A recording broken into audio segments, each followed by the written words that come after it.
کے نام کا تعویذ گئے، میرے بازو پر رضا کے نام کا تعویذ گئے، میں جہاں جاؤں میری پہچان ہے مولا رضا۔ اعوذ باللہ من الشیطان الرجیم، بسم اللہ الرحمن الرحیم، الحمد للہ رب العالمین، والصلاة والسلام علی رسولہ الکریم وعلی اہل بیتہ الطیبین الطاہرین، اما بعد۔ امام رضا علیہ السلام کی ولادت و سعادت کے موقع پر تمام جہان تشیع اور مسلمانان جہان کی خدمت میں ہدیہ تبریک و تہنیت پیش کرتا ہوں، اس دعا کے ساتھ کہ خداوند عالم امام رضا علیہ السلام کی سیرت اپنانے کی ہم سب کو توفیق عنایت فرمائے۔ ائمہ علیہ السلام کی سیرت یقیناً ہماری زندگی کے لیے بہت ہی اہم ہے۔ اگر ہمیں ایک اچھی زندگی جینا ہے اور ایک بہترین زندگی اگر گزارنا ہے تو جب تک ہم ائمہ علیہ السلام کی سیرت کو نہیں اپنائیں گے تب تک ایک اچھی زندگی نہیں جی سکتے۔ سیرت یعنی روش زندگی، طریقہ زندگی، انبیاء اور ائمہ علیہ السلام نے کس طریقے سے زندگی گزاری، کس طریقے سے لوگوں کے درمیان رہے، کس طریقے سے سماج و معاشرے میں رہے، ان کی فردی زندگی کیسی تھی، ان کی اجتماعی زندگی کیسی تھی، بیوی اور بچوں کے ساتھ کس طریقے سے انہیں نے زندگی گزاری۔ اگر ان کی زندگی کے تمام پہلو پر ہم نظر کریں تو یقیناً ان کو دیکھ کے ہم اپنی زندگی کو بہتر بنا سکتے ہیں اور اپنی زندگی کو ایک اچھی زندگی بنا سکتے ہیں۔ امام رضا علیہ السلام کی اگر زندگی دیکھیں تو واقعاً امام کی زندگی ایک ایسی زندگی تھی کہ جس سے ہر ایک راضی تھا۔ دوست بھی امام رضا علیہ السلام سے راضی تھے، دشمن بھی امام رضا علیہ السلام سے راضی تھے، موافقین بھی راضی تھے، مخالفین بھی راضی تھے، اپنے بھی راضی تھے، پرائے بھی راضی تھے، یہاں تک کہ جو روایت کی گئی ہے وہ یہ کہ آسمان و زمین میں اللہ، رسول اور ائمہ اطہار علیہ السلام کے علاوہ جتنے بھی موافقین اور مخالفین تھے سب آپ سے راضی اور خوشنود تھے، اس لیے کہ ان کی زندگی ہی ایسی تھی۔ اگر آپ کسی سے گفتگو کرتے تھے تو گفتگو میں کسی طرح کی کوئی سختی سے پیش نہیں آتے تھے، ہمیشہ نرم و نازک لہجے میں لوگوں سے گفتگو کرتے تھے۔ جب دو آدمیوں کے درمیان گفتگو ہوتی تھی تو امام علیہ السلام بیچ میں لوگوں کی باتوں کو کاٹ کے اپنی باتیں بیان کرنا نہیں شروع کر دیتے تھے، جیسا کہ ہمارے اندر یہ عادت ہے، دو آدمی بات کر رہے ہیں ہم بیچ میں ٹپک پڑتے ہیں۔ امام رضا علیہ السلام جب تک دوسروں کی باتیں ختم نہیں ہو جاتی تھیں تب تک اپنی گفتگو کا آغاز نہیں کرتے تھے، لیکن ہم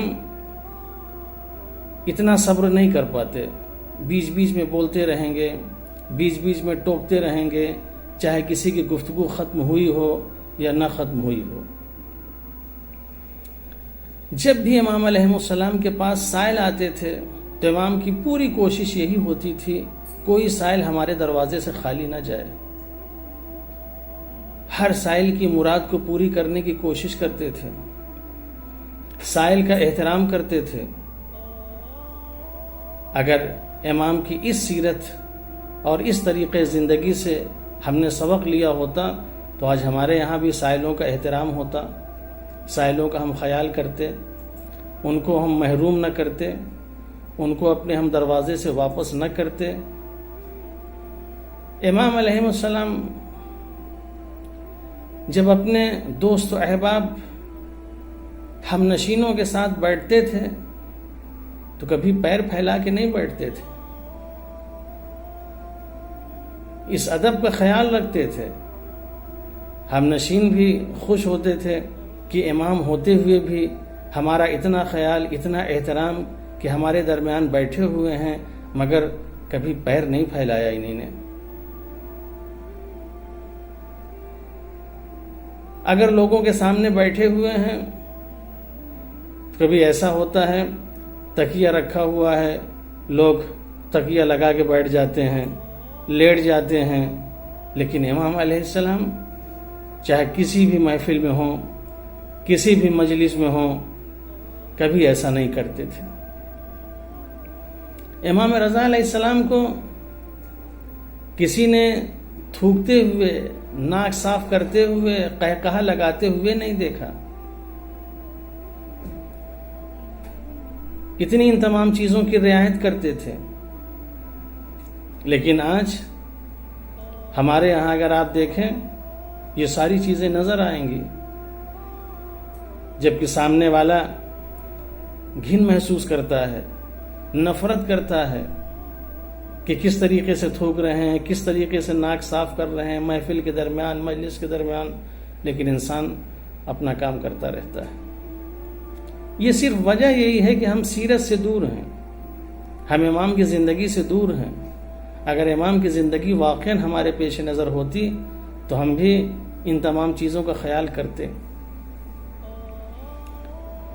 آج ہم اگر کسی کا احترام کرتے ہیں، کسی کا خیال رکھتے ہیں، کسی کو اپنے ساتھ دسترخوان پر بٹھا کے کھانا کھلاتے ہیں تو جو ہمارے برابر ہوتا ہے اسی کو ہم دسترخوان پر بٹھاتے ہیں، اسی کو ہم دوست بناتے ہیں، اسی کو ہم رشتہ دار سمجھتے ہیں۔ اور اگر ہمارے برابر نہیں ہے تو ہم اسے رشتہ دار نہیں سمجھتے۔ حد یہ ہے کہ اگر ایک بھائی ہمارے برابر نہیں ہے تو ہم بھائی کو بھائی نہیں سمجھتے، ہم اس کو اس کے حال پہ چھوڑ دیتے ہیں، اس کو اپنے ساتھ لے جانا گوارا نہیں کر سکتے، اس کو جو ہے کسی سے پہچانوانا ہم اپنے لیے ننگ و عار سمجھتے ہیں کہ ہم یہ بتائیں کہ ہمارا بھائی ہے، ہم اپنے ساتھ اسے بٹھا کے کھانا کھلانا عیب سمجھتے ہیں۔ لیکن امام رضا علیہ السلام جب کھانا کھاتے تھے تو دربانوں کو اپنے ساتھ بٹھاتے تھے، غلاموں کو اپنے ساتھ بٹھا کے کھلاتے تھے۔ ایک شخص نقل کرتا ہے کہ میں امام رضا علیہ السلام کے ساتھ ایک سفر پہ تھا، کھانے کا وقت ہوا، ہم لوگ کھانے کے لیے بیٹھے، دسترخوان بچھایا گیا، تو جہاں ہم سب لوگ بیٹھے ہوئے تھے وہاں امام نے حبشی غلاموں کو بھی کہا تم بھی آ کے بیٹھو۔ حبشی غلام بھی آ کے بیٹھ گئے۔ وہ کہتا ہے کہ میں نے امام علیہ السلام سے کہا مولا ان حبشی غلاموں کو آپ نے کیوں بٹھا لیا؟ کاش کہ آپ نے ان کو الگ بٹھایا ہوتا تو اس سے بہتر اور کوئی بات نہیں ہو سکتی۔ کیا آپ ان کو الگ نہیں بٹھا سکتے تھے؟ امام نے کہا کیوں ان کو الگ بٹھائیں؟ الگ بٹھانے کی وجہ کیا ہے؟ جبکہ جو رب ہمارا ہے وہی رب ان کا ہے، جو اللہ ہمارا ہے وہی اللہ ان کا ہے، جس رسول کو ہم مانتے ہیں اسی رسول کو وہ مانتے ہیں، جن جن چیزوں کو ہم مانتے ہیں انہی چیزوں کو وہ مانتے ہیں۔ جو ماں باپ یعنی آدم و حوا ہمارے ہیں وہی ماں باپ ان کے ہیں۔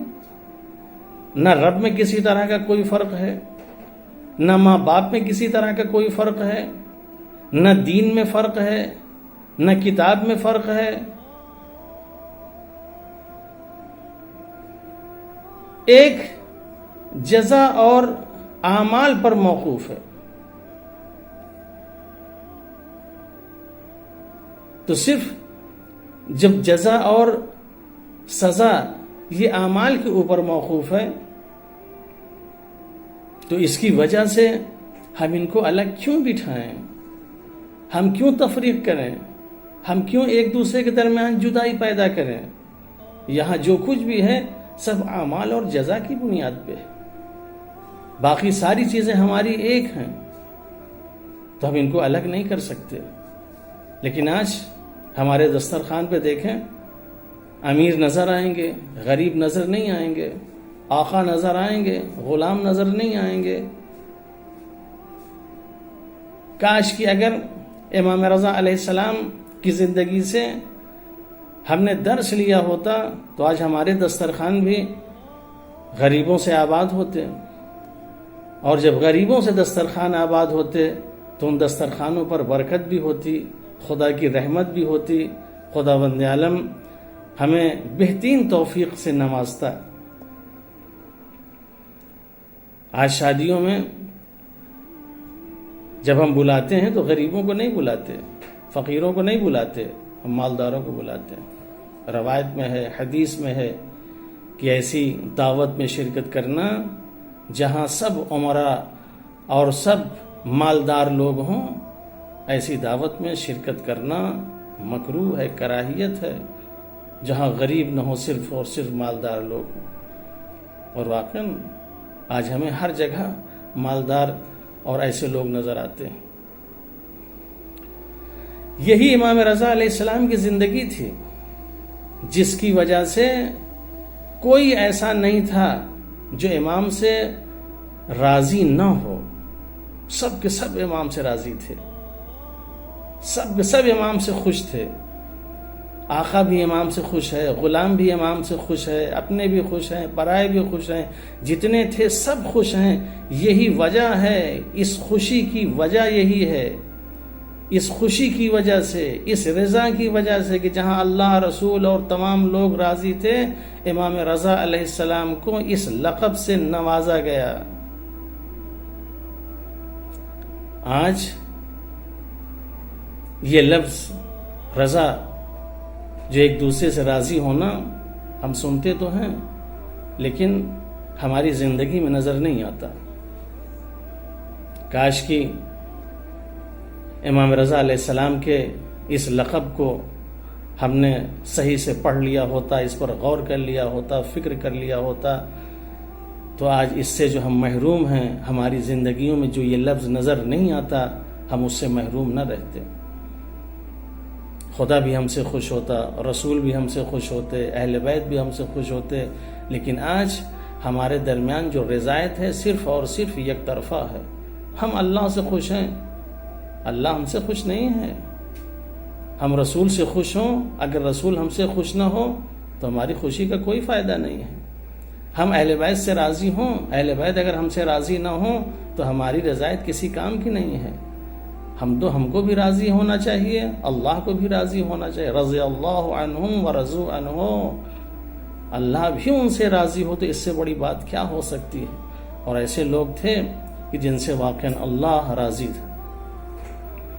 اور اس کی سند کربلا کے میدان میں امام حسین علیہ السلام کو عطا کی گئی کہ کربلا کے میدان میں جب امام حسین علیہ السلام نے خوشنودی خدا کے لیے ساری قربانیاں پیش کر دیں تو آواز آتی ہے، یا ایتھا النفس المطمئنۃ ارجعی الی ربک راضیۃ مرضیہ. خدا کا راضی ہونا سب سے اہم ہے. لہذا امام کے اس لقب سے ہم درس لیں، اس لقب سے ہم سبق لیں اور ہم بھی ایک دوسرے سے راضی ہونے کی کوشش کریں تاکہ ہماری زندگی ایک بہترین زندگی، ایک حسین زندگی ہو جائے. خداوند عالم ائمہ اطہار علیہم السلام کے صدقے میں، خصوصاً امام رضا علیہ السلام کی اس ولادت کے صدقے میں ہمیں اس توفیق کو عطا کرے تاکہ ہم سب کے سب ایک دوسرے سے راضی و خوشنود رہیں. والسلام علیکم ورحمۃ اللہ وبرکاتہ.